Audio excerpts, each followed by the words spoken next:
What is up, everybody, and happy Snowmageddon if you live in Michigan because the last like 3 days has just been atrocious, man. I work at a high school and I had Monday and Tuesday off, and we had school today, and I think today was the worst day out of all three.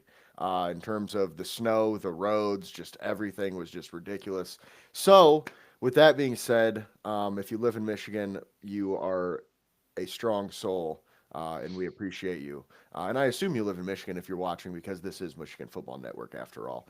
There are, Michigan and Lions and Spartan fans throughout the country, but this is home. So everybody's dealing with it right now. It's a lot of fun.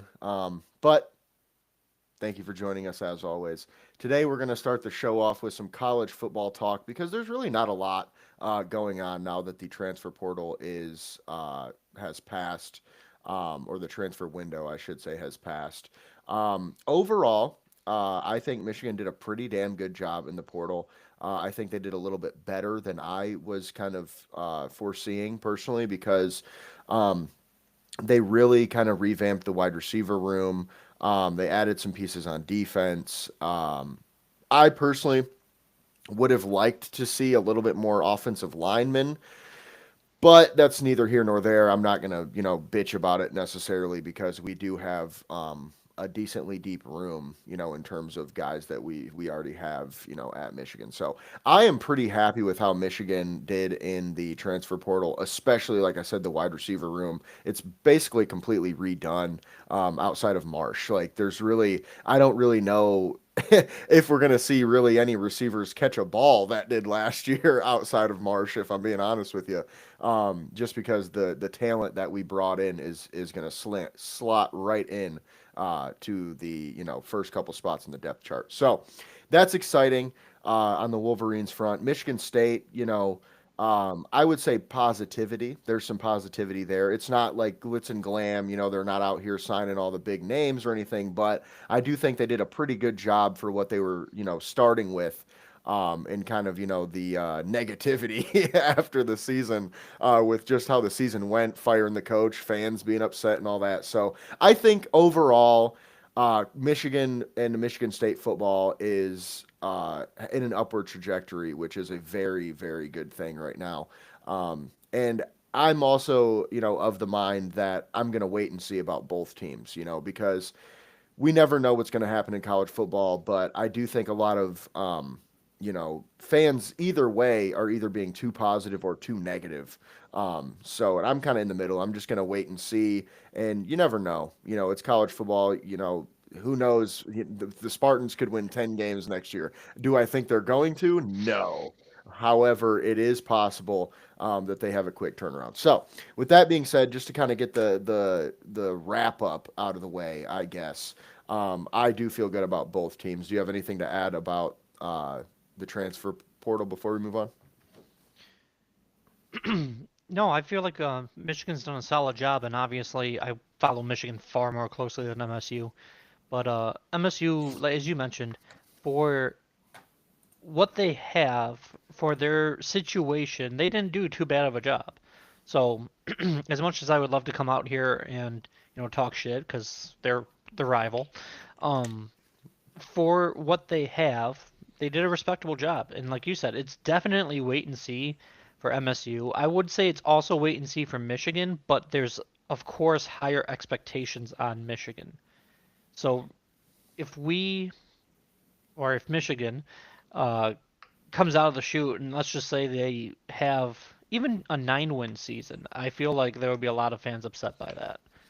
So I feel like if MSU has a 9-win season, I think people will say stop the count, lock it in. I'll just take that right now, and then Well, I mean, so it's in that sense, it's a lot like how the Lions were 2 years ago versus this year. It's like 2 years ago, I'm sorry, 3 years ago when we went 9-8, it was like, holy shit, we did it. We had a winning season. We can't even believe it.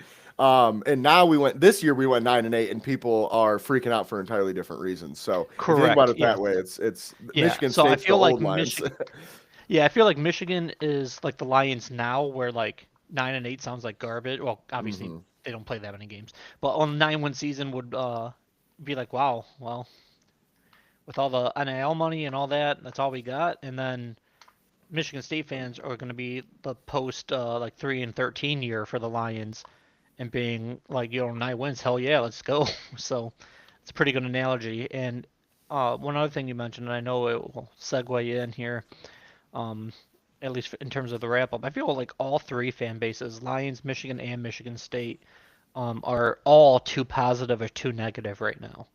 There is a lot, and I know we'll obviously go in details later, but there is a lot of, um, and we've mentioned it countless times on the podcast, high highs and low lows, and it's the off season. Like we just need to see what happens. We can't judge anything that's happened. I won't say go into specifics yet, too harshly or too positively because we literally will not know for 8 months, 9 months. Like, besides that, it's just going to be talk, and we can't prove each other right or wrong for a long time. So I wouldn't get too high if you're one of the fans that are way up there in the clouds, and I wouldn't get too low if you're in a bunker somewhere either. So. Yeah, and with that being said, I feel like we've said that so many times on the show, even way back when we were covering the Tigers or the Pistons or whatever. It was like every week we just come in and like, look, man, the fans, it seems like nobody's thinking about it the right way. People are either pissed or they are just completely oblivious to the anything negative. So I think that's just how it goes for Michigan. I don't know what that is, but our sports fans um, are either diehard or fair weather, and there's really not an in between, unfortunately. But with that being said, to wrap up kind of our college football talk, there was one thing I wanted to talk about a little bit more because this news just came out recently. Taylor Tatum, the Michigan new running back, is not going to be a running back. He is actually going to start at safety, not start, but he will begin playing at safety this season, which personally kind of fucking nuts if you ask me. Okay, like look, I get it. At Utah, Whittingham has had a solid track record of switching guys positions. I mean, look at Sione Vaki, a guy that the Lions Perfect drafted. example. He was a safety who then played running back, who then went back to safety. And the Lions drafted him to play running back, even though he was more of a safety in college. And he has yet to play any safety for us at all. Which honestly, Or when running back. yeah, right, he hasn't really played at all other than special teams. But when we drafted him, I think most people thought he was going to play more safety, and then he ended up never playing the position. I for So sure did. I'm a little confused about this, right? Because when we got Taylor Tatum, I was pretty hyped because he's a really good running back. Was coming off an injury, but it also kind of signaled that Justice Haynes was gone, right? And Justice Haynes inevitably signed with Georgia Tech, which was kind of baffling to me. But the fact that we let Justice Haynes walk and we are moving Tatum to safety just kind of is odd to me. Like maybe if he plays both ways, it'll make a little bit more sense. I just don't love it, man. Like why are we putting a guy that has played at a high level at running back and moving him to safety? And look, I know a lot of people are going to say, well, we have Hyder and we have, oh my God, Marshall. I don't know how I Marshall. forgot his name for a second. We have him. And then Kuzdal also just recommitted or whatever you want to call it, came back or left the transfer portal. So maybe that's part of the Resigned. reason why. Yeah, maybe that's part of the reason why. But like, still, I'm kind of questioning it. Like, look, do I think it's just a horrible decision that makes no sense? Not necessarily. I mean, it could pan out well, and he could play pretty damn well at safety. And if you think about it, we don't really need him at running back. But I don't know. It's just one of those things that I'm kind of like, okay, I guess. But like we talked about, with the last segment, I'm just gonna wait and see. I'm gonna, hold off judgment until we see him on the field. But it's definitely a head scratcher for me right now, at least. Yeah, I agree. And it made sense to me when I read it just for the sheer fact we have a extremely deep running back room, as you mentioned.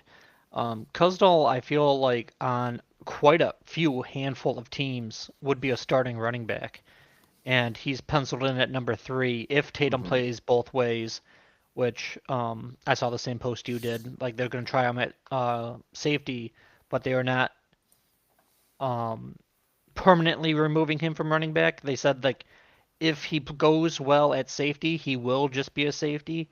But if they're gonna try him out there. If they don't like what they see or whatever, he just goes back to running back where we can play. So Hmm. Caldwell might even be our running back four.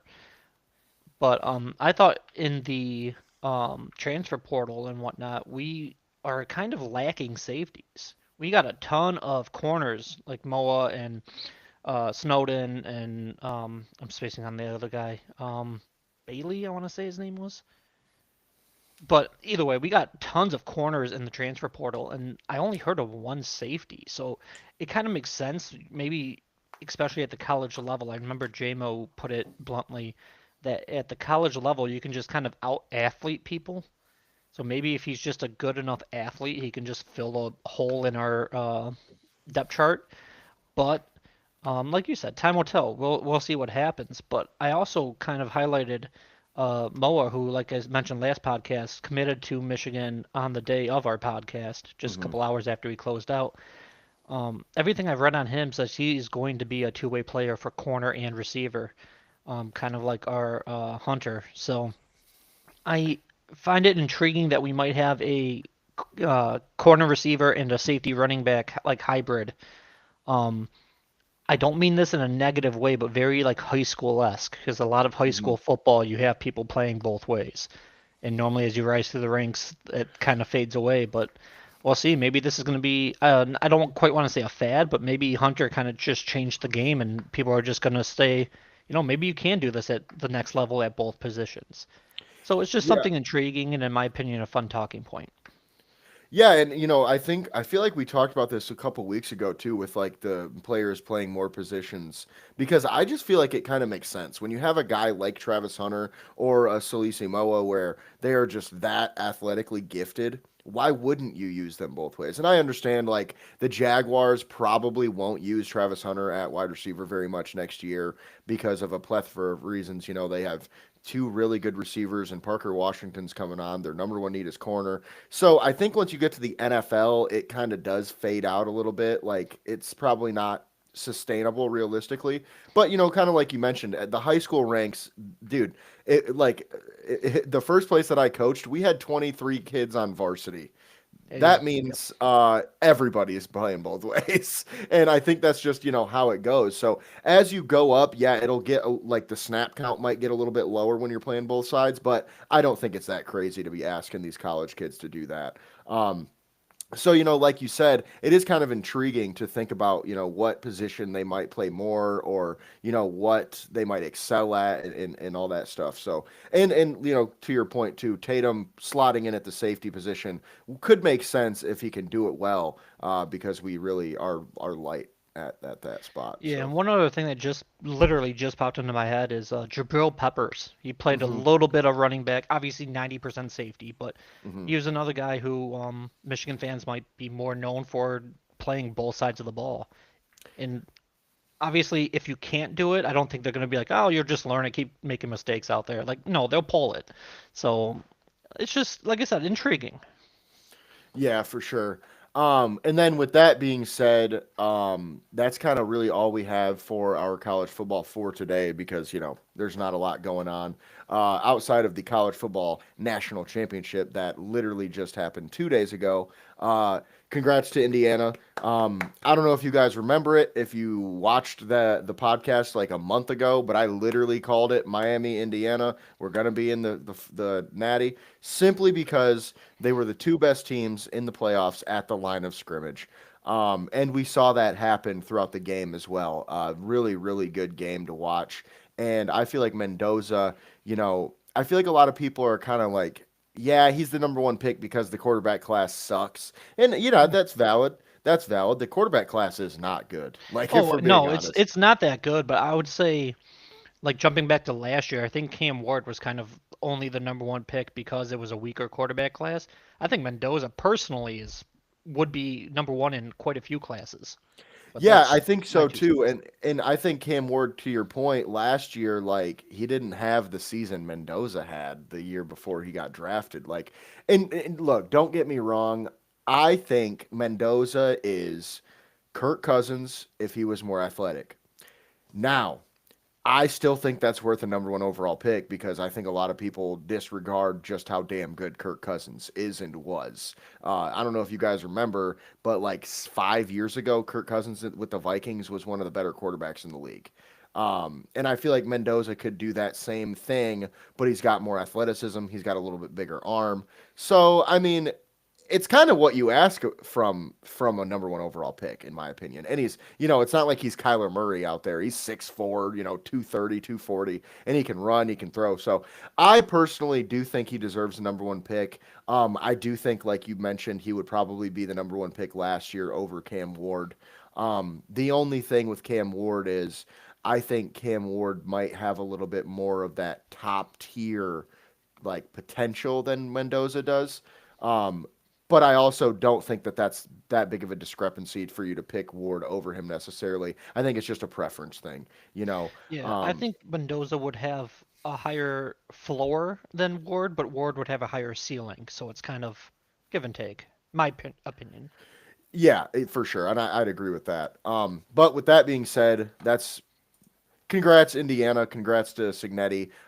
It's going to be fun to see what they do the next few years because Mark Cuban just gave them a shit ton of money, and they cleaned up in the transfer portal this year yet again. So I do expect them to be back in the playoff next year. And look, man, I'm not going to say they're going to repeat, but personally, they should be high up in the favorites. I know like Ohio State and those teams will probably be ranked higher coming into the season just because of what they are, but because Cignetti's doing something special over there with the Hoosiers. So, with that being said, that's all we got for our college football talk for today.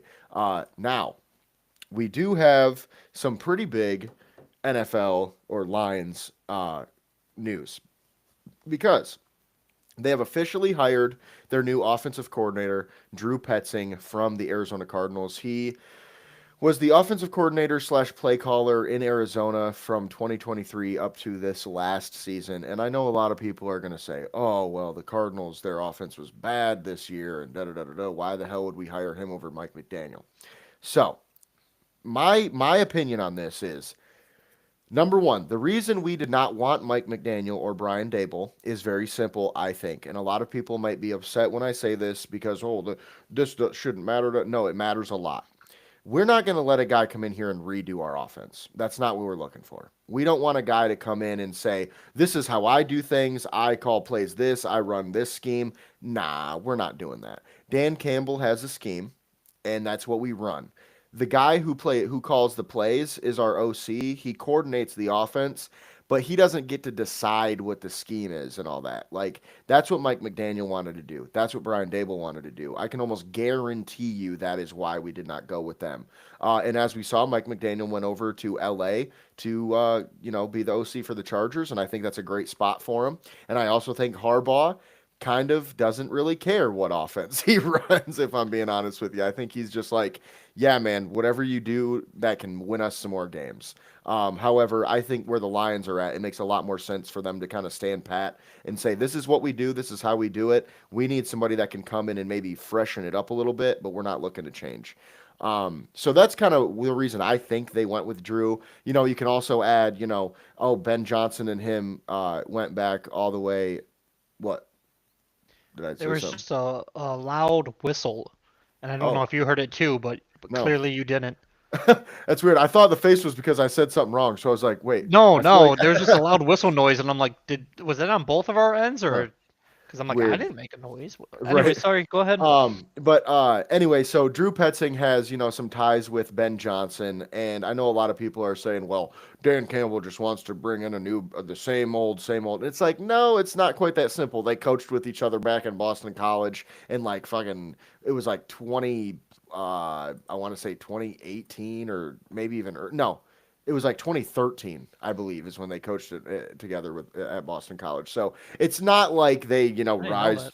through the NFL ranks together and were best buddies. Like, yeah, Drew Petzing was in his, wedding and everything, so they're clearly friends. But I don't think that I did hear mattered. that part. Yeah. That, I don't think that went into the hiring at all, if you ask me. I don't think Dan Campbell said, "Oh, Ben Johnson? All right, come on, we're gonna hire you." Like, what the fuck? No, that's not how that works. And also, I feel like a lot of people are just mad because it wasn't Mike McDaniel. It wasn't, the big name guy. But guys, this is Detroit. I think you should kind of know and understand we don't do that. Like when has Brad Holmes or Dan Campbell ever went and got the big splashy name that everybody wanted when we traded for Zadarius Smith and that took a fucking fifth round pick? That's it. It's the only I was time. gonna say, in terms of coaching, the last time the Lions went out and signed a big flashy coach, Matt Patricia. Out, yeah, exactly. How'd that And work that out? did But not work. So, and point being, I do think that we made a good hire, and I think it's kind of what we talked about before, where we need to just wait and see. So before I pass it over to you, I just want to go through, this is the Arizona Cardinals bio for Drew Petzing. So I'm just going to go through. This is what they say about him, and I think Lions fans will feel a little bit better once I read this off. So. Let's see. In 2024, the Cardinals rushed for 2,400 yards and 18 touchdowns with 5.9 yards per carry average. That was the third most yards in team history and the highest total in rushing yards since 1979. The 5.29 yards per carry average was the highest in team history and 16th best average in NFL history. Okay, by the way, this is 1 year ago with the Arizona Cardinals, who their best running back is fucking James Conner, who's almost 30 years old, and their O line is not good. wait Okay. until we get him. Okay, and that's another conversation that I'm glad you brought that up, but that's a good talking point. But before we get to that, because I do want to talk about that, though, I'm glad you said that. So that's pretty big, the rushing offense, I think, or the running scheme that he runs, I think is kind of the reason why we brought him over, and that's something that we can get excited about as Lions fans, because I feel like our run game this year was our failure. Like honestly, I know our pass blocking wasn't great, but Goff still had a damn good season, but we could not run the ball when it mattered. So I do think that that's going to be huge. Um, so in 2024, they finished the season with 6,000 yards, marking the fifth time in Cardinals history that the team had 6,000 yards in a season. Um, and James Conner had both of his 1,000-yard rushing seasons, back-to-back seasons as well in Arizona. Before that, he had never rushed for over 1,000 yards. Um, and I also feel like he just got the most out of Kyler Murray and that the offense that they have over there. Because look, man, let's just be honest. Their offense is not good. Like if you look at their depth chart, their offensive line is bad, man. Like bad. It's not just like the Lions offensive line that's not elite anymore, so it looks worse than what we're used to seeing. No, they're not very good. Their run blocking's not great, their pass blocking's not great. And honestly, for me, the only real gripe that I have with Petzing, why wasn't Marvin Harrison Jr. used more? That's my biggest thing. And I feel like it's very confusing. But then you look at, his highlights, quote unquote, I guess you'd call them lowlights, of all his drops and all these things that he was having issues with. So it's like, it kind of goes hand in hand. Like the guy has to catch the damn ball to be used. You know what I mean? Like you can't, I'm not blaming Drew completely for that. So my big takeaways are, he got more out of Kyler Murray than anybody else did outside of Cliff Kingsbury, and Cliff Kingsbury is probably one of the better offensive minds in the league. And he got Jacoby Brissett, who is a lifetime backup, to look like a starter. He got Michael Wilson, their wide receiver two, to have his best season. James Conner had his best season. They had a good running attack with no good linemen or running backs. So I personally am optimistic about the hiring because I trust Dan Campbell, and I do think he would make the right hire. So with that being said, now I'll pass it over to you. What are your thoughts on this hiring? Um, very interesting segue line because you had me going up until that last sentence. Um, What? I do trust Dan Campbell, but it is worth noting, and whenever I say this on Twitter, people think I'm trying to like fire Dan Campbell or bury him under a damn house or something. No, I am still a big fan of Dan Campbell, but I do think it is at least worth a talking point that two of his last three OC hires while he's been the head coach of this team have been complete and utter failures. Anthony Lynn was not fired because he had to get fired at the end of the year, but respectably play called replaced after like 6 weeks. And the same thing just happened with Morton. We didn't fire him until the end of the year, but he was essentially uh, no longer the role we hired him for. He was supposed to be the play caller. If everything went well, he was the play caller. And then, so really, Ben Johnson's the only one that I hate to say did his job, but did the job to the level of what we were expecting. So I do trust Dan Campbell, but 66% of the OCs he's hired have been terrible and fired after 1 year. So I I mean, am, to be fair, I that is correct, but to be fair, he hired Lynn as the first hire that he made. And I'm not gonna he lie. I liked Lynn when he came in. we I thought all that was a did. good hire at the time. So We I will all even did. say that. And it was because of their run game with the Chargers and all that. But to be fair, we kind of should have seen it coming because he really wasn't that great, and he's really not involved in the NFL anymore. So there's reasons why he was fired. But the John Morton one, I do think Morton gets a bit of a bad rap. I mean, dude, he broke the record for most points scored in 5 games that we broke the year before. So it's like I do understand a lot of people, blaming John Morton for how the season went, but I'm not gonna lie, our offense might have been better when he ran it Oh, versus Campbell in a lot of ways. I was calling for Morton to take the job back because I don't Yeah. think Campbell did a very good job of play calling, to be honest. I, Which, I I hate to say he didn't do a good job because I think he did. He got a lot out of JMO that we didn't get before. The main issue I had was our run game. Like our passing game with both of them was good, but with either like both of them, our run game was not very good. So I think that's kind of what they're doing with Petzing is they're going. Dan Campbell knows the passing game. We can lock that in. This guy's going to bring the run game, kind of like how Ben Johnson did. Because if you think about it, he went over to Chicago and their run game is fucking fantastic. So and obviously that has a lot to do with the players that they got. They traded for the linemen, they added guys, and I was they about to mention also that. they also have Eric Bieniemy or had him as their running backs coach, who's one of the better running backs coach in the league. So it's not just Ben Johnson, but his scheme is what makes that happen. And I think that's kind of what we're gonna get from Petzing, at least. And and this is, and once again, I don't have the answers. This is just what my mind comes up with for what it's worth. I don't want anyone listening out there to be like, "Oh, this guy thinks he knows everything." I don't. I don't claim to, but this is where I'm at, and this is the forum I'm on. So, um, the other thing I will say is, as you mentioned with Ben Johnson going to Chicago, they also highly upgraded that offensive line with Jonah Jackson and Tooney. So I'm hoping the Lions can do something similar to that. Obviously, you can't just go out and get two Pro Bowlers in the off season, but that would be nice. But maybe we can go with one. Obviously, we've been talking for a while about the draft. Obviously, I don't want to go too in depth with that because we'll have draft shows as time goes on, of course. But with the Cardinals, and I kind of find it interesting because as you were mentioning, I was looking for links between us and the Cardinals, the coaching staff, et cetera, et cetera. And they were the team that traded up with us when we traded back for Jahmyr Gibbs when we went from 6 to 12. They traded up for an O lineman, so they at least knew they needed O lineman, and that's what gave us Gibbs and Laporta for that trade. Which, yay, Brad Holmes on that one. But also, I can't remember the year, but I saw something that um, Drew coached with uh, Hank Fairley in Minnesota. I want to say it was '07.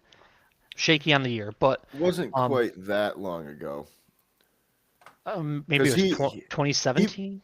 yeah 2017. I'm like, okay, I'm like maybe it had a seven in it, but Yeah.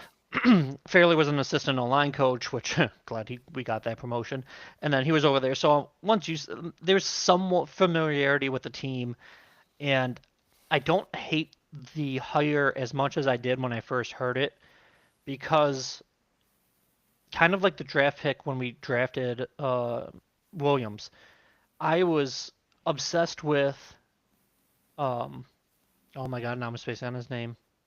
Linebacker Philly took Campbell. Oh, Um Campbell. Yeah. yeah, Gia Campbell. And any person other than him I was going to be upset with. And I kind of feel like Mike McDaniel was my Gia Campbell. Like I became obsessed with the idea, and yes, as you correctly mentioned, we don't normally go out and get those big name guys. And I agree, if it was for the reasons you stated, because he wanted to overhaul the entire offense, we had a top five offense. We don't need to overhaul anything. Maybe the run game, like you mentioned, but um, I've posted a couple times on Twitter. I feel like as long as we can remain healthy, I feel like almost I know I'm going to get slack for it, but I'll say it anyways. I feel like a bar of soap could coach this offense. Like, it's hard to mess up when you have Gibbs and Montgomery for now. We'll talk about that.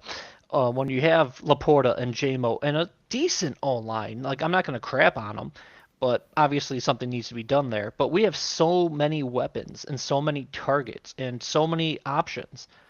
I feel like, and maybe this is a slight on Morton, maybe it's not, because as you mentioned, Morton was breaking records for most points through X amount of weeks. And I know when he was relieved of coaching duties, we had a top three scoring offense in the league. So it's a high standard for this offense because we have a lot of weapons. I feel like even in a bad system, they will still produce because they're just really good players. So I'm just hoping that the next coach, the new coach, and hopefully none beyond him because hopefully he doesn't get hired anywhere else. Um, I'm also questioning if he's going to call the plays because I know he did call plays for Arizona, but I know Dan Campbell has said on multiple occasions he doesn't like losing his OC every year via either firing or getting hired away. And he has taken over play calling multiple times. He said it would be nice to keep the play calling.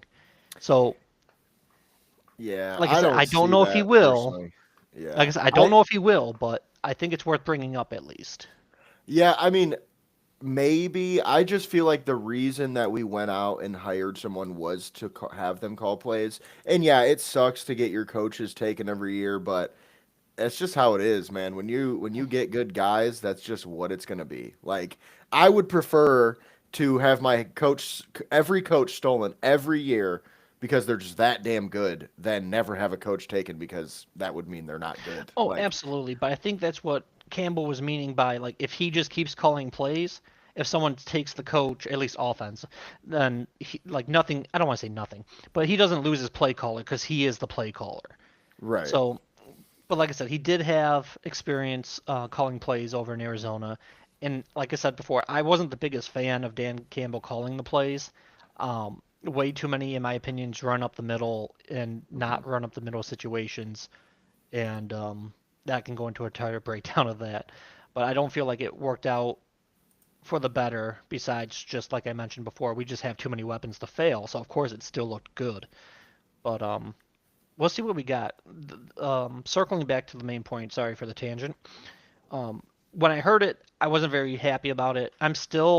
I'll just say on the fence about it. But as I mentioned, with Michigan and Michigan State, like I should just calm down, relax, trust the process. And even though Campbell did, I'd say, struggle to find some offensive coordinators in the past, like this was a desirable job. We did at least interview McDaniel, and then we said he wasn't the right fit for us. So clearly they're looking for something specific, and clearly Drew meets that criteria. So until I see it, I'm no longer going to be, um, I guess I'll just say, as snarky about it. Yeah, and I'm kind of glad you said that because, I feel like my one of my biggest pet peeves, right, is fans that think that they fucking know better and it's just so irritating because it's like, dude, if you knew better, we would not be sitting here right now. You wouldn't be on Twitter fucking, you know what I'm saying, talking all this shit. It's We're like not on tour. Oh, no, yeah, that's what I'm saying. It's like I'm not talking about us. Don't worry. I know, What I I'm know. talking about. I'm just saying. It's like there's these people that it's like they're just delusional. Like they don't live in the same reality as everybody else. It's like, dude, you do not know shit. Like some of these people, if you told them, asked them which one's the X receiver, they would have no fucking clue what that even means. They would just be like, what do you mean the X receiver? You mean the wide receiver? Like what? Like they wouldn't even know what the fuck the X is, or whatever the case. If you ask somebody what a three Yeah. tech is, they can't tell you. It's like if you don't know the basics, man, I'm just so sick of people acting like they know more than they do and going on Twitter and Mike McDaniel was the only guy we should have hired because that's who I want. And it's like, oh, nobody gives a fuck what you want, buddy. Trust me. Like Yeah, Brad Holmes would never care. I just got a reply from this guy on Twitter that called St. Brown. Anyone who thinks this receiver is good is a clown. So apparently St. Brown's not a good receiver. Yeah. Yeah. Exactly. So And yeah, that's those a are the. great way to end that point. So Because I'm just like, yeah, exactly. just top five in every stat, whatever. Right. No big deal. So, which Multi-time speaking all of top pro. five in stats, putting some more on Drew Petzing. In 2023, his first year as the offensive coordinator, they finished fourth in the NFL in rushing yards and second in rushing average. And it was the first time since 1970 that they ranked in the top five in a well, any What year was any that? stat basically. 2023. They I'm finished fourth in curious. rushing yards, second in average, and yeah, the first time they had a top five running since. 2020. What are you curious about? How much of that was Kyler? Oh, probably a decent amount, but it was when Because Connor the had 1,000 yards. So, okay, because like running from the quarterback is not something we'll get here. I love golf, but that's well, obviously not no, his but I game. mean, I think that it's just the ability to scheme the run game. So, like, obviously, we're not gonna. Yeah, it's not as Oh, I've simple as heard. just extrapolating the yards and stuff. But I think, like you said, we have Gibbs and Montgomery. They had James fucking Connor. Like, not to say that he's a bad player, but he ain't Jameer Gibbs. You know what I mean? Oh wow, Um, Murray only had 240 yards that year. Gotcha. So yeah, nothing crazy. And then moving on though, he spent 6 seasons in Minnesota as the wide receivers coach. He was the wide receivers coach in 2019, and that was the year Stephon Diggs set his career high with yards and receptions, and he finished fourth in the league. And also, as the quarterbacks coach in 2018, Kirk Cousins set a team record for completions, threw for the third most passing yards in the NFL, had the second highest completion percentage, and recorded the fourth highest passer rating by a Viking in team history. So, it seemed like everywhere he's gone, he's had some success. It doesn't matter whether it's wide receivers, and also he helped with Adam Thielen because Adam Thielen was an undrafted rookie who literally only made the team because they had an open tryout. Like then, he just retired after what, 12, 14 years in the NFL. Excuse Tons, me. yeah. So I mean, I feel like a lot of people, this goes back to, people talking about shit they don't know about. A lot of people are negative about this hire because they didn't even know who the fuck he was before we hired him. Like, I can't remember who it was, but somebody said it perfectly. If you didn't even know who this guy was before we hired him, you probably shouldn't be talking about him in a negative way because it means you don't know shit. That's what that tells me. It's like you don't know about him. So how are you going to say anything bad? And it's like, well, I don't know who he is, so that must mean he's bad at his job. It's like, you know how many people you don't know who they are that are great at their job and are, a reason why the team. I guarantee you, half of the NFL team's fans could not tell you who their president of football operations is. Oh, Guarantee I it. bet it's higher than half. Yeah. I like there's so many things like that. But moving on, before we go too far on a tangent, um, in my Tangent, opinion, tangent. in my opinion, like I said it all last year too, Brad Holmes had a huge offseason last year in terms of we needed to do well to get over the hump. This offseason, I'm not going to say is make or break, like he could get fired, but if we have another bad offseason, I think we need to start having a conversation. Okay. Call me fucking crazy. It feels like blasphemous to even say this out of my mouth. You're crazy. I don't know what you're about to say. Brad, Brad Holmes has had one good draft, and outside of that, it's not been great. I know you're gonna hate me for saying that, but look, No, I see a lot Panay of people Sewell, say that. Panay Sewell, okay, Panay Sewell, we got lucky. It's that simple. The teams that were supposed to draft him decided not to draft him. The Dolphins and the Bengals decided to take wide receivers instead. That's it. That's why we got Panay Sewell. It wasn't Brad Holmes saw something other people didn't see. No, we got fucking lucky. Okay, period. Moving on to, the Aiden Hutchinson draft. Again, got lucky. The Jaguars Yeah, just that's the epitome of decided luck. they just decided to take Traven Walker instead. And it's like that worked out for us, but that doesn't mean that, Brad Holmes necessarily did a great job in order to make that pick, okay? Now, he did a great job with the next draft, though. We got Jahmyr Gibbs, Jack Campbell, Brian Branch, Sam Laporta. Fucking phenomenal. Phenomenal. Outside of that, though, what has he done? Okay. This next draft was bad. The next, Terrion Arnold, Ennis Rakestraw, Broderick Martin, or I'm sorry, not Broderick Martin. He was the year before. But still, those first two picks were rough. And I'm actually looking up our draft classes by year just so I can go through and really, say what I'm saying here. So let's go all the way back to Brad Holmes' first draft, okay? Penei Sewell, great pick, awesome, kind of got lucky. Levi Onwuzurike, bust, okay? I know it's injuries and all that, but he was injured when we fucking drafted him, and Brad Holmes has this thing where he loves to draft injured players, okay? Then we drafted Lee McNeil. Great pick, awesome pick. No one can disagree with that. Third rounder who is a Pro Bowler, okay? Ife Malifonwu, solid third round pick, but he's not even on the team anymore. He played okay for us over his time here. Amon-Ra St. Brown, amazing pick. No one can argue with that, right? And then we have Derek Barnes, who is a great pick, and Jamar Jefferson, who's not on the team anymore. Wow, fucking dipshit Tuesday over here. Yeah, exactly. Doesn't make him right, but I do know someone. But my point, right? People, hey, everything exists. I can promise you that. There's one guy that has said something that you would never think anyone would say. But with that being said, yes, Penei Sewell, Aleem McNeil, and Amon-Ra, Derek Barnes, those are all great picks, and you can't really take that from him. Good job, Brad Holmes. Okay. Then we go to the next draft. Aiden Hutchinson, great pick, but he got kind of lucky. Jameson Williams, personally, I still don't know if that was worth it, okay? And you might call me crazy, but he did nothing for 3 seasons. Sorry. That's just where I'm at. The dude did shit for 3 whole seasons. I don't know what to do with that. It's lack of use, and I don't right, feel like and it's not his fault. No, it's not. It's not his fault. Okay, fair enough. Then. But it's just the facts of the matter. Correct. That is he factually didn't do true, shit. Yes. And that's more on the coaches, and I would say it makes it even worse because you traded up for the fucking guy and didn't even use him. So it's like, what are we doing that for? Kind of like Isaac Tesla. But we've had that conversation. I will say for the sidebar, if you go through and look at who the Vikings, because we traded up with the Vikings for JMO, if you look what they used our picks on, I would still take JMO. Yeah, for sure, because that guy's a fucking idiot and hasn't drafted well in 3 years. I mean, great. That's awesome.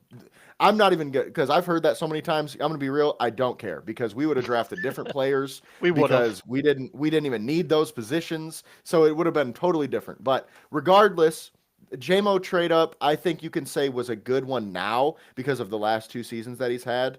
But for 3 years, he didn't do shit, okay? Josh Paschal, bust. Sorry, second round pick, has done nothing, okay? Kirby Joseph, great pick. All pro. Awesome, okay? James Mitchell, bust. Malcolm Rodriguez, solid. James Houston, we had 7 good games out of him. And then Chase Lucas, who has not been on our team in 3 years. Okay.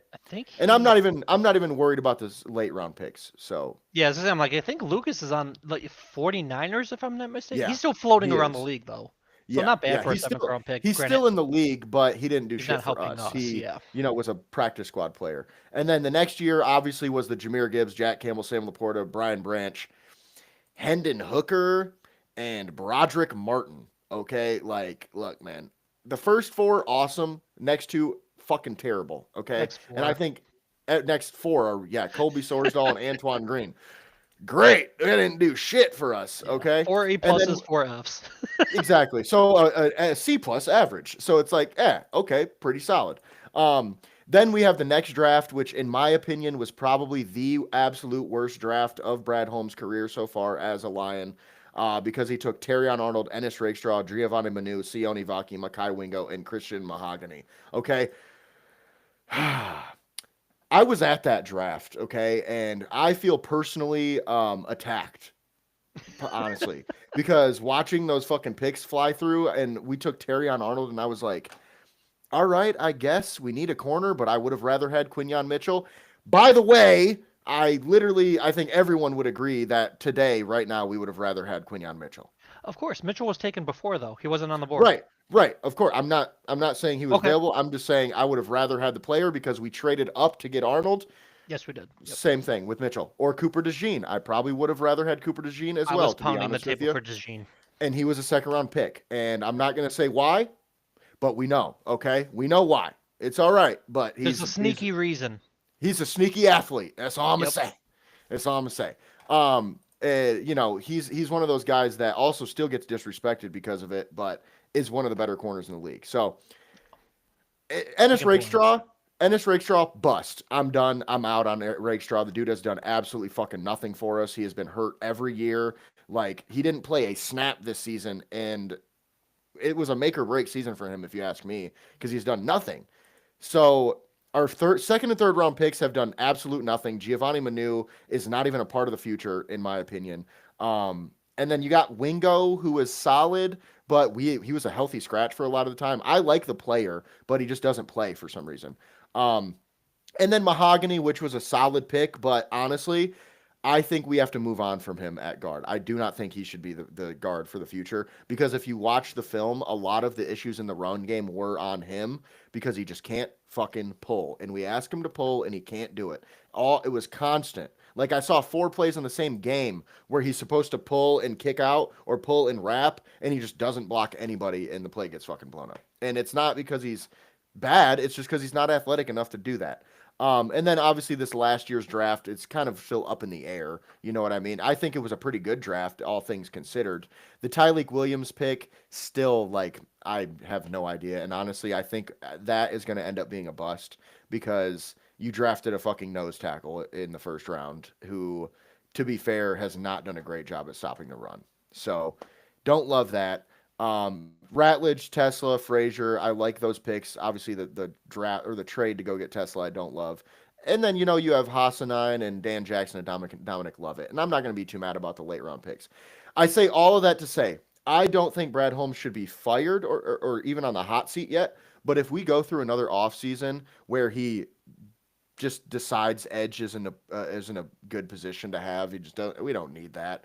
If he goes through another offseason where we don't go out and add offensive linemen to make a difference, I think he has to be on the hot seat. If we go another season like this year, I don't think there's a way he's not on the hot seat, dude. We should be Super Bowl contenders every season, and it just hasn't worked out. So again, not saying he should be on the hot seat yet, but that's just my 2 cents on how our drafts have been. And coming into this offseason, I know I said it last year, this is the biggest offseason for the Detroit Lions, maybe ever. Honestly, maybe ever, because we have to do certain things, and if we don't, we're fucked for probably the next decade. So Correct. It's the same exact reason we got rid of Jim Caldwell. mhm. Good is not good enough, and it's easy to make a bad team good, or even average. It's Mhm. hard to make a good team great, and that's where right now we're kind of stuck at. And I Right. don't want to say we're not great because I know we didn't make the playoffs. That's obviously not great. We had a ton of injuries, and the year prior we did at least go 15-2, which is of course great. But then obviously we didn't do anything in the postseason, which is when it matters. I Mhm. love going 15-2. Don't get me wrong, but I'd rather go whatever the hell we went the year before and have 2 playoff wins.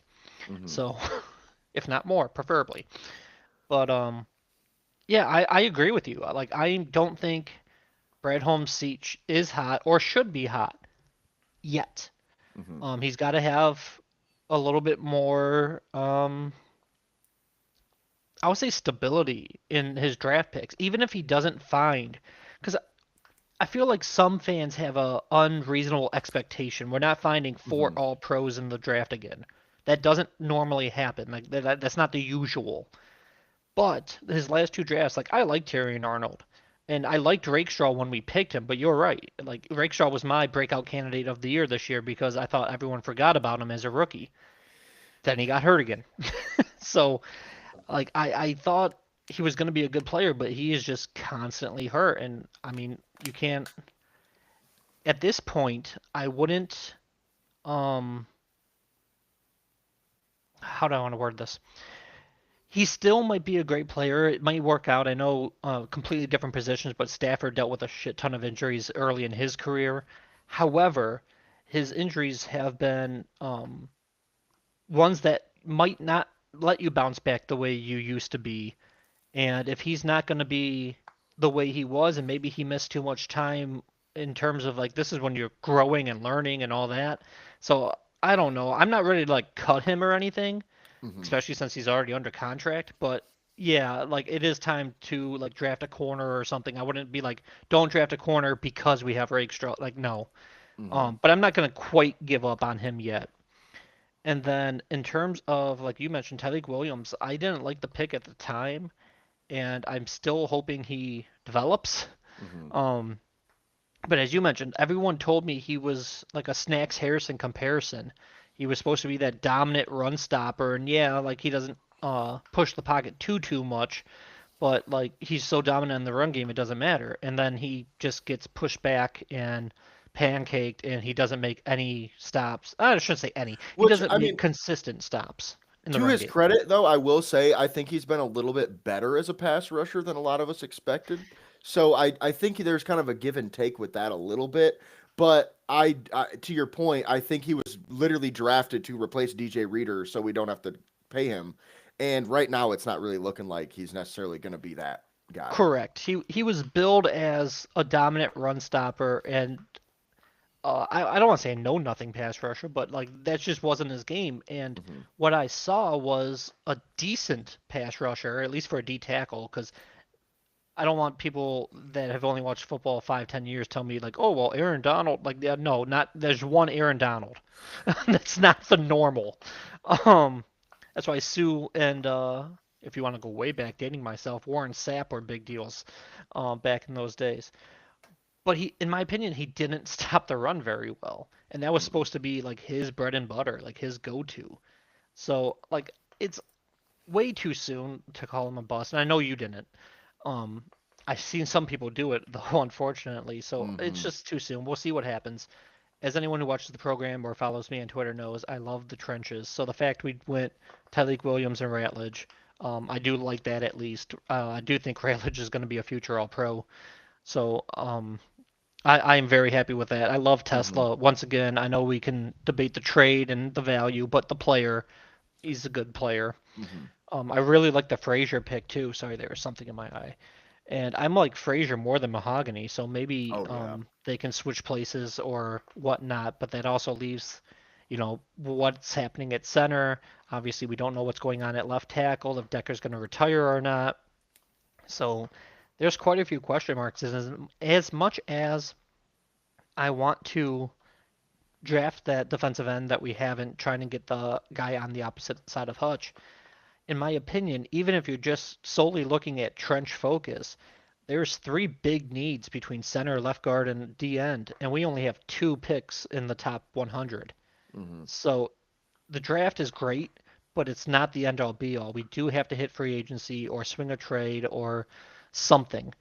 So it's something to look into, of course, but at the same Hmm. time, it's one of the times I'll kind of take a step back from my phone or screen or monitor, or whatever I'm looking at my news on, and say, well, thankfully, that's not my job to fill. It's Brad Holmes, so we'll just see what he does. And as I mentioned at the beginning of the show, no matter who he gets to fill those spots, it's going to be several months until we can fairly judge him.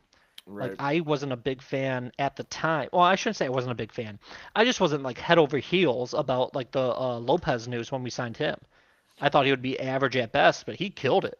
Like Hmm. I hope he comes back. To my knowledge, he was only on a 1 year deal, but I would Yeah. re-sign the hell out of him. Yeah, But and I'm glad you mentioned him because he was honestly one of the guys I was most excited for after watching his film. Like I watched a decent amount of his stuff, and I was like, this is going to be probably our most underrated signing, honestly, because we paid him good like call. 4 million a year, and it's really just because he does exactly what we need out of like a third defensive tackle. Consistent, can rush the passer, he plays tenacious, you know. And kind of adding to your point, a while back, something you said with Brad Holmes. I don't. I think a lot of people kind of forget that he got set up really well because he came in here and traded Stafford, and gave himself a lot of capital, to work with. So I feel like that's another thing that a lot of people don't think about with those first couple drafts. It's like, yeah, he had extra picks more than most people to go move around. Obviously, you still have to hit on the picks, but that's just something to think about. If And then, to your point about, the offensive line, I do think a lot of people, I don't know what this is. Look, I know all of you people do not play Madden, so I know a lot of people like to say this is the Madden way of building a team, but half you fuckers have never even played Madden before. So like, I don't understand all these people that are so sure we're gonna go get Tyler Linderbaum. That's not happening, people. It's not happening. Get it out of your fucking head. If it happens, great. That dude's gonna get $28 million a year from the Chargers. Okay, so it's Ooh. not happening. Like I can almost guarantee you I that's was gonna not say gonna happen. Giants. Follow No, Harbaugh. no, he's going to the Chargers because they have a shit ton of money. Their interior offensive line is dog shit. And if they go get Tyler Linderbaum, they also have two bookend tackles. Their Oh offensive yeah, line is basically redone in one offseason. yeah. So I Joe think Alt's it's a a no. beast. Yeah, I think it's a no-brainer for them. And I almost get kind of mad when Lions fans bring it up. Like a guy at my work today or yesterday was like, "Yeah, well, I think the Lions are going to go sign Tyler Linderbaum." And I swear to God, I like broke my neck to look at him and was like, "No, the fuck we aren't, bro. Stop saying that shit. You're going to get everybody all excited, and it's not going to happen." Yeah, Like once we hire Mike McDaniel, right? exactly. Um, but with that being said, that's just kind of my 2 cents based on everything you said. Do you have anything to add before we move on? No, no. Okay. So with that being said, the last thing to talk about with the Lions specifically is it's something you mentioned earlier, David Montgomery. I know a lot of people are talking about he might be traded. I myself a couple weeks ago was like, "There's no fucking way we're trading him," because think about it, like you're gonna get what, a fifth round pick maybe for him because he's a 30-year-old running back that's making almost $10 million a year. However, the James Conner situation when we hired Drew Petzing kind of changed my mind on that a little bit. Because if you told me we're going to trade David Montgomery for a fifth round pick and that's it, I would be like, why? Why not just hold on to him for another year and do what we got to do? But if you told me we can trade David Montgomery for a fifth round pick and then go sign James Conner on a 1 year, $6 million deal, yes, please and thank you. Sign me up and I'll do that twice on Sundays. Because David Montgomery is a great player. Don't get me wrong. However, I think adding James Conner changes it all because James Conner is essentially the same player. He's just a little bit more injured. But here we're not going to ask him to be the bell cow anyway. We really just need a guy that can spell Gibbs, be our power back, and he's got some familiarity with the scheme that we're going to have. So, in my opinion, I think that's a great idea, and not just for the Lions, but for Monty too. I think he kind of deserves to go somewhere that he's going to get a little bit more love. Like he is better than James Conner. Don't get me wrong, but for how much the discrepancy is, I think it's worth taking that fifth round pick to make that happen. So, what are your thoughts on that? I don't mind it because it makes sense on paper. It saves us money. It gives us even slight more draft capital. And as you mentioned, Connor can be a damn good running back too. But I feel like that ends the um not just the Sonic and Knuckles just because Montgomery's leaving, but like I personally, and I've brought it up on several podcasts, I like Montgomery. I would use him more and not bench Gibbs, but bench Gibbs for Montgomery so Montgomery can get his reps. I would use them in a 50-50 capacity. I know Gibbs is better, but Monty is underrated. He's damn good in his own right, in my opinion. And I feel like when you split the reps evenly, especially when it comes time to late third and fourth quarter, our running backs will be fresh when their defense is not, and I feel like they can just start taking over the game later in games. But Yeah, and for that's something. go ahead. Sorry, go ahead. No, go ahead. That's something I was very confused about with Monty because, like you said, it seemed like we should be doing that, and we just weren't. So, and we were doing that in years prior. So, I'm not really sure what happened this season. Correct. And like I fully understand, um, you know, everyone's saying or reading the tea leaves, whatever, because he hasn't come out and directly said it, that like he's not happy with his role, and I'm like, I don't think I wouldn't be either. But I Hmm. don't know why we're not using him. Yeah. Maybe that goes on Dan Campbell as a play caller or something. I don't know. Well, But especially considering when we signed him, it was to be our bell cow number one running back, and then we turned around and fucking drafted Gibbs in the top 10 right away. I'm sure he was like, what? Like, this is not what I came here for. And then it yeah, worked out for the first 2 years because he's like, oh, I'm getting spelled a little bit, but I'm still getting the ball. I'm still getting touchdowns. I'm still doing what I got to do. Now he's not really doing that. And I guarantee you, he's thinking about it like this: this is going to be his last contract in the NFL. The next deal he gets is the last one he's going to get. So he's trying to squeeze as much money out of that as he can. He ain't going to be able to do that getting 23 carries a season or whatever it is. Obviously he got more than that, but you know what I'm saying? It's like we're yeah, doing him a disservice in that we way. are. And in my opinion, if I mean it's not up to me, but if it was, I'd just sit him down and be like, "Hey, do you want to trade or whatever because you're not being used, or do you want just a different change of scenery?" Because I would use him. Hmm. So, like I said, I don't know why he's not. That's why I made a point each podcast during the season. 8 of the last 9 weeks, he averaged more yards per carry than Gibbs did. And I'm not crapping on Gibbs. Gibbs is a league. Gibbs is a top 5 running back, and that's being conservative. But Montgomery was outproducing him in terms of per carry. So, like, why are we not using this guy? Not only is he good and worth the reps and worth the carries, but he also takes a number of hits off Gibbs, so that way Gibbs is going to be fresher longer, not only for the game but for his career. And Montgomery could potentially extend his career because he's only taking half the hits and workload and whatnot. So, in my opinion, having both of them in a 50-50 capacity is ideal for everything. But we didn't do that, so I don't know. Yeah. In my opinion, if we get rid of him and go with, let's just say, Connor in the fifth, Connor's that true running back two, where he's only going to play 15 to 20% of the carries, and like all the 50-50 stuff, in my opinion, goes aside. I don't think so. I disagree with that point because I mean, look at James Conner. He was the bell cow back the last 2 years in Arizona. He was the bell cow in Pittsburgh. Now, is he as good as Monty? No, but it's like I'm talking Madden overalls right now for to make it make sense in people's brains. Monty's probably like an 84. Connor's like an 80, 81. So it's like, yeah, you're getting a bit of a drop off, but it's not like substantial amount where you're going, okay, this dude is clearly the backup. I still think we would use Connor.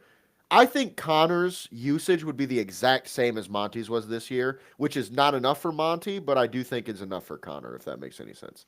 Yeah, but I would agree with that point. But like I said, I'm like I really wish I could be a fly on the wall and know why Montgomery is not being used because I respect the hell out of that dude and I just don't get it because he was still being productive. It's I really, just and if you ask me, it's as simple as this. Jameer Gibbs is the much better player, and you want the ball in your best player's hands as much as you can. And unfortunately, that does mean Monty's not going to get it as often. And a lot of it is simple as this: Jameer Gibbs can score anytime. You hand him the ball, you throw him the ball, he could score right now. So you're kind of giving yourself a little bit more opportunity with that. Which again, I agree with you. It's very confusing why they don't use him, and I don't understand it. I don't think anybody kind of understands it. So we'll see what happens. But with that being said, moving on to our NFL playoff slate to wrap up the show. Um, Obviously, not. Look, man. I think this would have been an awesome AFC Championship game had Bo Nix not gotten injured. Like that takes the wind out of my sails so much, dude. Honestly, because I really did not want to see the Patriots in another Super Bowl, and it's kind of looking like that's going to be the case. Now, I'm not going to say the Broncos have absolutely no chance, but when your backup quarterback comes in, it gets a lot harder. did you see Um, the reports that he might play? I He ain't playing. He ain't playing. I wouldn't expect him to, but they said that he was looking into some like extreme ass painkillers that they could just inject into his ankle or whatever. I'm just like Yeah, I don't know about that one because like his ankle is broken. It's not like it's not like how Daniel Jones had a hairline fracture and he wore this cast thing. His shit's broke. no, So I would like definitely sit out, but I I don't saw even the know if he report, could so I throw the brought it up. ball like if he was asked to, you know what I'm saying? So, and I do think Stidham offers a decent backup, but it's a backup at the end of the day. But with that being said, kind of going over last week's games before we talk about this week's Bills Broncos. was quite a nail biter, I would say. I really genuinely thought the Bills were going to take it, but the Broncos got it done in overtime. And like I said, the Bo Nix stuff, it would have been cool without the Bo Nix injury, but that kind of killed it for me. And then we also had 49ers Seahawks, which the Seahawks absolutely rolled them, which I kind of saw coming personally. The 49ers just do not have the firepower and they're way too injured to try to keep up with that Seahawks team. And dude, Kenneth Walker just ran all over the place on that Niners defense. And then Houston Patriots, I know I talked about it last week, man. Look, if the Houston quarterback CJ Stroud could be at least decent, they might make it all the way to the Super Bowl. He was not fucking decent. He was terrible. He was horrible, and they only lost by 12 points. So just think about it that way. He had 4 turnovers, and they lost by 12. Or I'm sorry, 14. It was 28-16. Yeah, Um, wait, no, that is 12. I'm an idiot. Anyway, 2 scores. yeah, 2 scores at the end of the day. But with that being said, I did want to see the Texans win this game, but the Patriots ended up taking it. And now we might see 2 MVP candidates going head to head in a Super Bowl. And then, of course, the Rams Bears, which was insane. That ending to that game was just nuts. That Caleb Williams throw on 4th down, dude. I genuinely shit you not. Okay. I saw him reeling back, and I literally stood up and I was like, that's it. It's over. He's fucking cooked. He threw the ball, and I was like, oh, it's definitely over. That's picked. And then the camera pans, and you just see Cole Kmet standing there by himself. And I was like, what the fuck just happened, dude? Because the corner just decided to not play defense, I guess, and was just standing 10 yards away. I know there was a push off and all that shit, but the guy had enough fucking time, okay? He had enough time to realize that he just got pushed and the ball's incoming. You see what I'm saying? The dude literally was just like, Yeah, that was a oh pretty shit, big he push off that scored. I just laughed at not Yeah, being called, but whatever. it is what it is, but they lost the game at the end of the Yeah, day, which I correct. kind of It thought they ends up being would. a complete non-factor, but Now, not to go too in depth with this, but Sean McVay was killing me in this game with his coaching decisions, man, because there was I think there was like 3 big ones in the last minute of that game that I was just like, what the fuck are you doing, man? So, first of all, they ran the ball on 3rd and 10, okay? 3rd and 10 with 2 minutes left. They ran the ball. By the way, there was 2 minutes and 7 seconds when they ran the ball. So they only killed 7 seconds because the 2 minute warning happened. So it doesn't make sense from a clock standpoint because you only killed 7 seconds. You didn't even try to get a first down. By the way, they were winning when this happened. Okay. They were, yes, they were winning 17 to 10. Okay, so it's not like they were just a field goal away and they were worried about turning the ball over. No, they were up by a touchdown with 2 minutes left, ran the ball on 3rd down, basically punting it on 3rd down. If you ask me, that's what happened. Didn't even run a screen, something that could maybe pop. And then after that, they decided to go to overtime instead of giving Stafford. So the Bears had the ball. It was 3rd down with like a minute left. And I thought the Rams should take one of their timeouts because they had 3 timeouts left. They didn't take their timeouts. The Bears got the clock all the way down to like 30 seconds when they scored, 23 seconds left or something like that. So the Rams got the ball back with 3 timeouts, but 20 seconds on the clock and decided to kneel it. I'm sorry, but if you have Matthew fucking Stafford and 3 timeouts left, I don't give a shit how much time is on the clock. I'm running a play, okay? Because worst case scenario, it might be intercepted, but it's like, dude, there's 8 seconds left, and now they have to go all the way down the field. You basically just tell Stafford either throw that bitch in the end zone or throw it away. Like, if you're that worried about it. You know what I'm saying? None of that made any sense to me, and I think they were lucky to win the game because the way Sean McVay was coaching, he was coaching scared. It seemed like I don't know what his problem was, but with that being said, that's just my like issue. I had such issue watching that game because I'm just like, dude, this is just idiotic and not something you would see from McVay. But I will say the tweet that I posted about it got a decent amount of hits, and a lot of Rams fans were saying, yeah, this is just what he does. So maybe I haven't watched enough Rams football in the last few years. But I found it yeah, intriguing watching that game because other than when they played the Lions and the other playoff games, I haven't watched the Bears. It's not like an average Sunday. I just tune in to watch them. But I saw a lot of Dan Campbell decision making from the Bears. So you can Hmm. definitely tell that Ben Johnson came off the Dan Campbell tree. Yeah.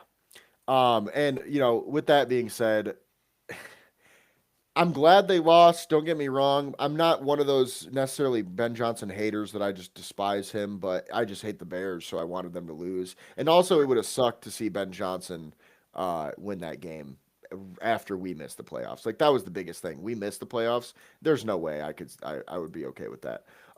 But with that being said, moving on to the AFC NFC Championship games. The AFC Championship is Patriots Broncos at 3 o'clock on Sunday.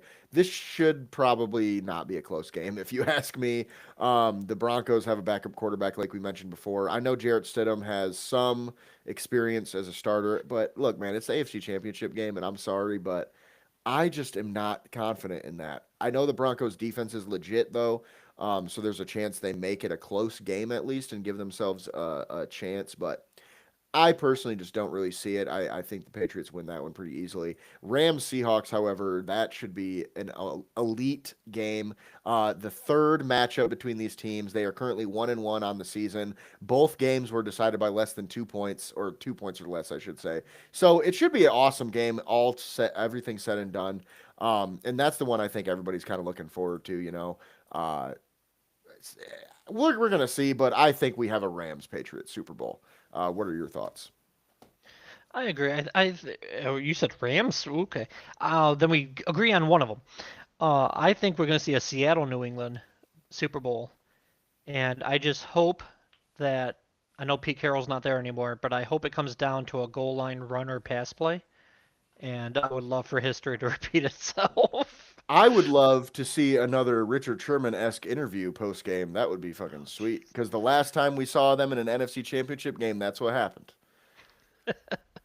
That's what But yeah, happens when you put them on a sorry receiver like Crabtree. That's all I'm saying. and and but as you mentioned, I wouldn't completely count Denver out. Like obviously the odds are not in their favor, but Denver has an elite defense, and Drake May had several turnovers. I think he had only two lost fumbles, but he fumbled it four times. So like there's opportunity for Denver to still win this game. Now, don't get me wrong, I would not pick them or call them favorites, but I wouldn't completely count my team out if I was a Denver Broncos fan. But I Mhm. do think New England is going to pull out that win. Um, and then in terms of the Seattle versus the Rams, I think, and obviously the Rams have a extremely potent offense too, but they were making some, as you mentioned, some interesting play calls and more than just the final 2 minutes, just some of the stuff just didn't seem right. Look, man, I'm And gonna just be real with you. I think it's as simple as this. The the Chicago Cold got to the Cali boys, and they were not thinking straight. They were just all that over the okay, place. that actually may like I'm not gonna give them that out, but that actually may make sense. So that could be it, but um yeah, I just it was a lot confusing in the way that Seattle just steamrolled the 49ers, and that was my game of the week last week. Like obviously the 49ers are hurt, but they've been kind of like the 15-2 Lions. They've been hurt all year, but they've been winning anyways, so I wasn't Mhm. wanting to count them out. And the Steelers and I'm sorry, not Steelers, and the 49ers and Seahawks were also 1-1 in the regular season. So Mhm. like I don't know who I would want to win in terms of fandom. Like I've mentioned several times, I grew up a Rams fan and I love Stafford, but I've seen that story before, and the Rams fans are cocky enough on Twitter. So um, I wouldn't mind watching the Seahawks just keep steamrolling because that offense is a thing of beauty to watch. And if I could have my I don't want to quite say dream matchup, but I would love to see Seattle versus Denver just for the sheer fact of great offense versus great defense.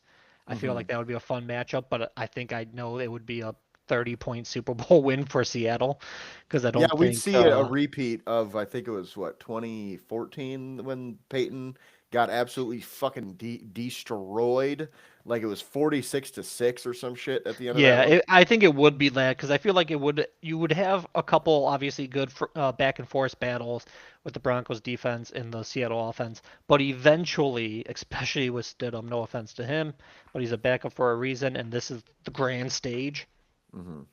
Over time, the Seattle offense would win more often than the Denver offense, so it would not be that good of a game. I'm just interested in that kind of matchup. Yeah. But I would say, like I said, I do think New England and Seattle is going to be the matchup. So those who are would be my picks for the week, and yeah, we'll see. Because it seems like it's the Seahawks year. They just are on a tear like no other, and like I said, we'll wait and see. But Yeah, and we will definitely see as it is coming up this Sunday. So, Super Bowl, excuse me. The Super Bowl is on us faster than we can even think about it, to be honest with you. It's crazy that the NFL season is pretty much over. But with that being said, that's going to be it for this one. As always, we appreciate you guys for watching. You can find me at JSoSweet, James at Gullet_James. You can find both of us at MIFB Network and MichiganFootballNetwork.com. And if, as always, if you're looking for some new gear, check out Fanatics. The link is in the description. And we appreciate you guys for watching.